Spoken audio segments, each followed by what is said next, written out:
there's no other player at the back end of the season whose season got better. Everyone else is busted. As they always say, well, if you haven't got an injury during the finals, you haven't been playing properly. Well, 2025, That's radio. We're sticking cans of beer up a chicken.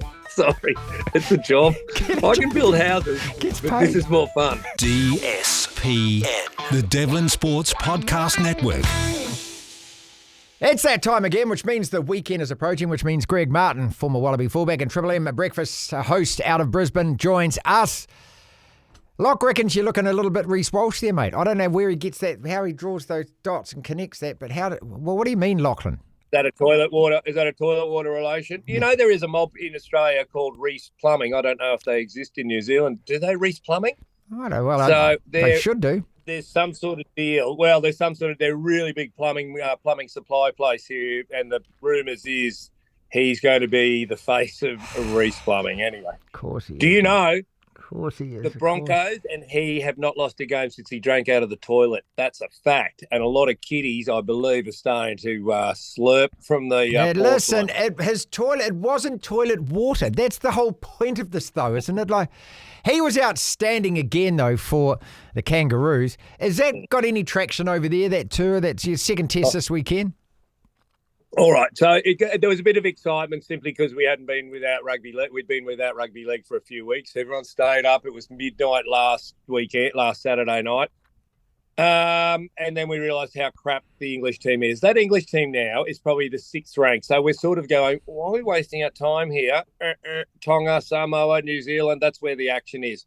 So what have we got? Australia, New Zealand, Tonga, Samoa, Fiji, and then England. So England's probably the 6th or 7th, and that's saying something in the world of rugby league because there's not much action. I think this will be the last time we go and play a 3-test series there, mate. Yeah, and a lot of people are going this weekend. Nah, I don't think I'm going to stay up to watch the Kangaroos again, but by Christ, I'm going to watch New Zealand play Tonga because they bash each other. Oh, yeah. So Brisbane last weekend, Samoa versus Tonga, and then the lightning comes, half the stadium leaves, half of them stay. Man, I tell you what, the physicality, I thought Andrew Voss was exactly right. That was violence. It was scary, beautiful. mate. Mate, all right. So I came in, I told you before, we work. Where I'm sitting right now is 200 metres from Suncorp Stadium at the top of Caxton Street. So I come in on Sunday, I said to Mrs. Marto, got to pick up, I left my diary in at work, just got to go in. So I came in, the game was on at 3, I came in at 1, because that's when the Tongan March was starting down Caxton Street. Mate, I laughed my head off. Like, I've been to Origin many, many times down Caxton Street, and it's just people drunks drinking. Tongans and Samoans didn't drink. There weren't too many people, but they were the happiest. If I had a flag franchise for Tonga and Samoa, I would have cleaned up. Or fried chicken. Oh, my God. They were just – I was worried that the engineers, because that grandstand got rebuilt, the whole Slang Park, Suncorp Stadium, got rebuilt in 2002. It's never seen such weighty patrons. They are the biggest, and that is the biggest crowd I've ever seen. Not as in, there's 45,000, but the heaviest per person. And though I've never seen a happier crowd. Yeah. There was no fighting, there was no animosity. They just they just love running into each other. Oh God, it was good. It was a beautiful day for Brisbane. Honestly, who cares about the storm? That was just bizarre.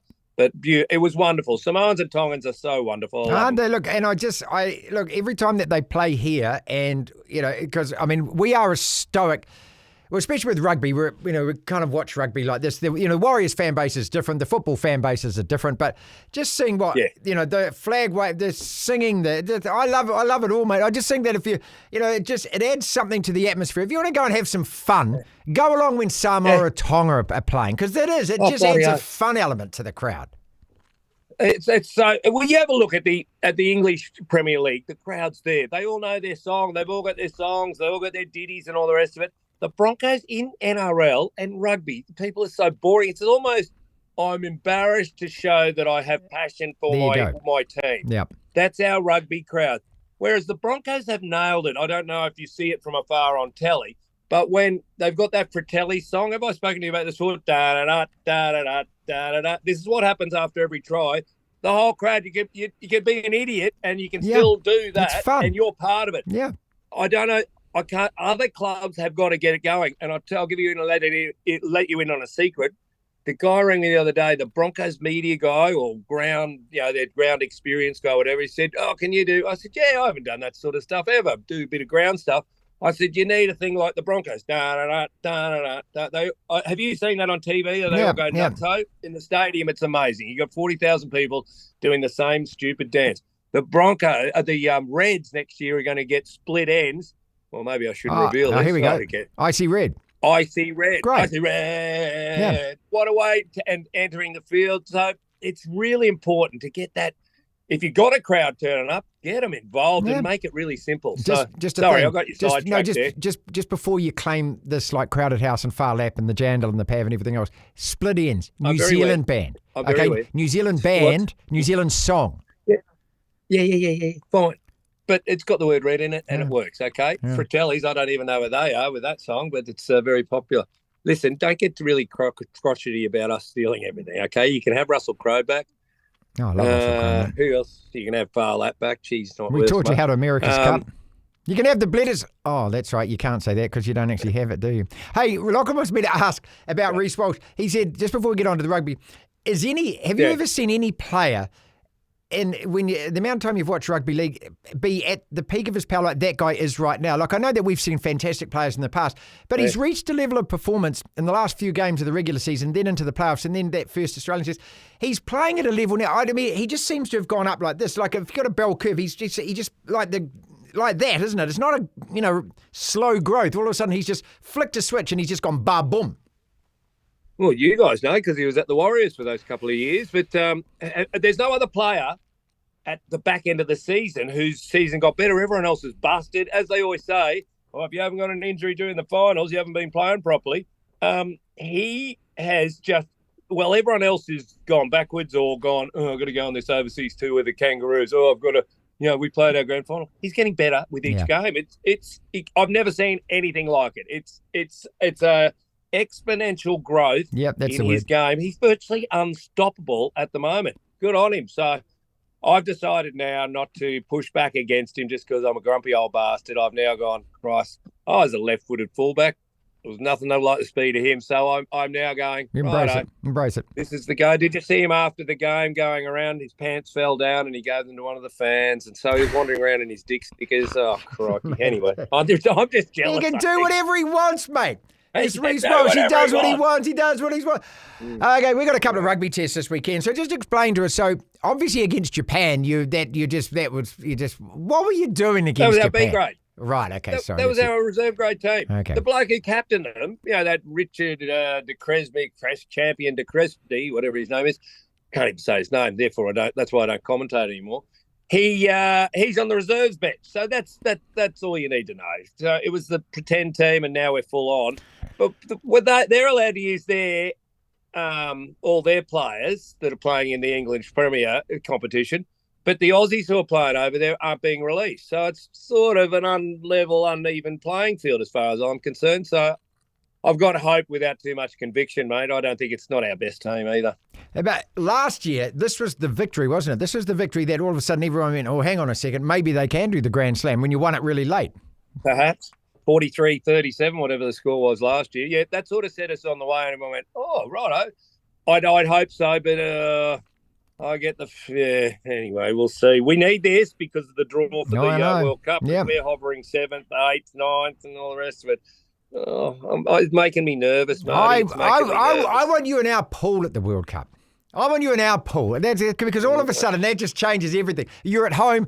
Oh, God, we've got the All Blacks in our pool. That means we're going to have to try and beat it. Just what a nightmare that would be. And meanwhile, we're playing Ireland, mate, which is a great time for us at 9 o'clock on Sunday morning.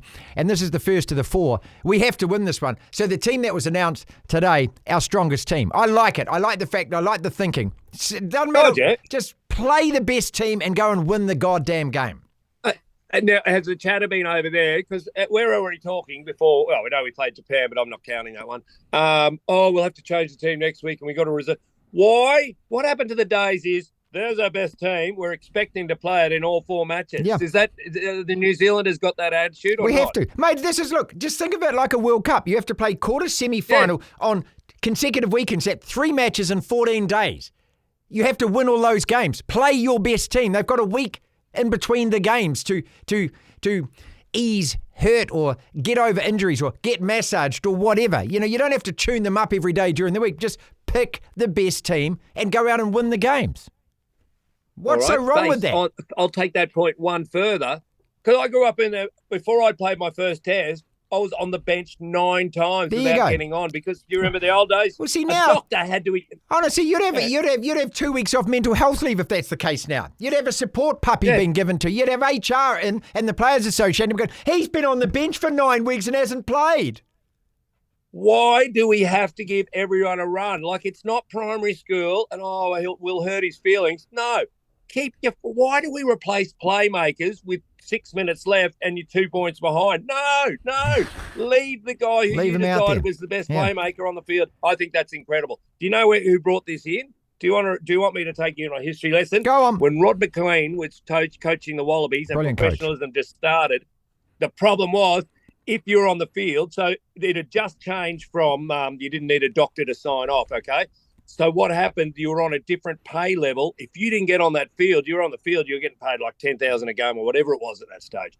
If you didn't get on the field, you only got your weekly money. You didn't get the extra $10,000. Right. And Rod McLean, this was back in the late 90s, just after we went professional, said, well, that's not good. That's going to create a divide in the team. I'm going to start to give people 1 and 2 minutes just so they get that $10,000 for each game. That's where it started. And it's snowballed to where we are now, where everyone's got to get a go. No, it's not that.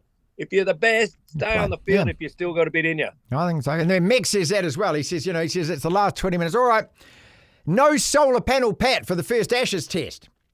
You starting to get worried? Yeah, well, no. Oh, no. Do you know who we're replacing him with? The world's best bowler, or world's second best bowler, Scott Boland. Yeah, last time out, he took 6 wickets. He gets 1 test a week to some of the poor bugger. God, we hate Australian cricket. Our base attack is hate Australian cricket. Scott Boland, 36. Mitch Stark, 36. Solar panel Pat, he's 34.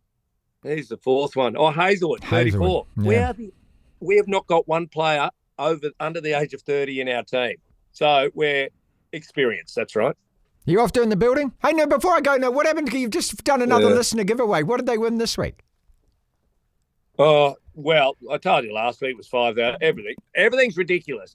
There are times when we think, we better go serious, and we go, no, shake out of that. What are you talking music about? Radio, mate, come on. So, have you got the TV show Golden Bachelor where the old bloke tries to grab one of the old birds? I'd watch that. I'd watch that. We don't have that. They're great. What a great show that is. Right. Some old crusty dude's trying to get a missus. We were watching that, aren't we?